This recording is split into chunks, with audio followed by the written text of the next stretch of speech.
Samson's vengeance on the Philistines. Later on, at the time of wheat harvest, Samson took a young goat and went to visit his wife. He said, "I'm going to my wife's room." But her father would not let him go in. "I was so sure you thoroughly hated her," he said, "that I gave her to your friend.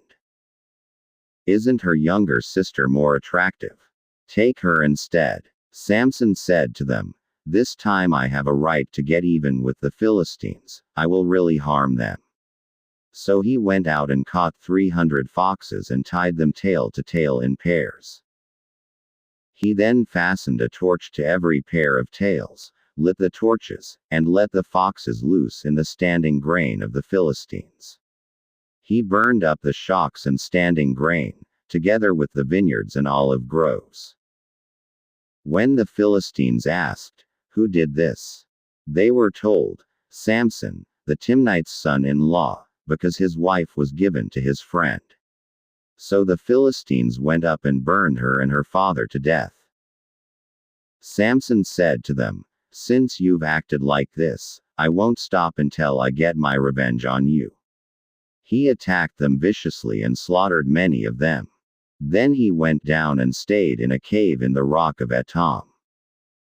The Philistines went up and camped in Judah, spreading out near Lehi. The men of Judah asked, "Why have you come to fight us?"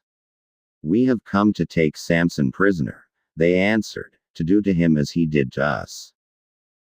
Then 3,000 men from Judah went down to the cave in the rock of Etam and said to Samson, "Don't you realize that the Philistines are rulers over us?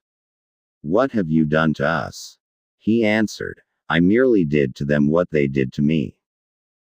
They said to him, "We've come to tie you up and hand you over to the Philistines."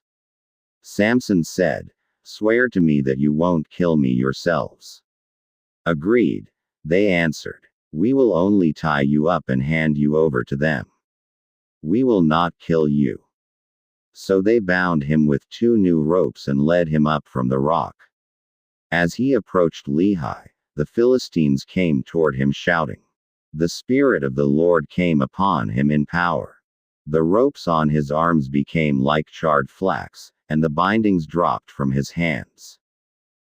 Finding a fresh jawbone of a donkey, he grabbed it and struck down 1,000 men. Then Samson said, "With a donkey jawbone I have made donkeys of them. With a donkey jawbone, I have killed 1,000 men." When he finished speaking, he threw away the jawbone, and the place was called Ramath Lehi. Because he was very thirsty, he cried out to the Lord, "You have given your servant this great victory. Must I now die of thirst and fall into the hands of the uncircumcised?" Then God opened up the hollow place in Lehi, and water came out of it. When Samson drank, his strength returned and he revived. So the spring was called En-Hakkore, and it is still there in Lehi. Samson led Israel for 20 years in the days of the Philistines.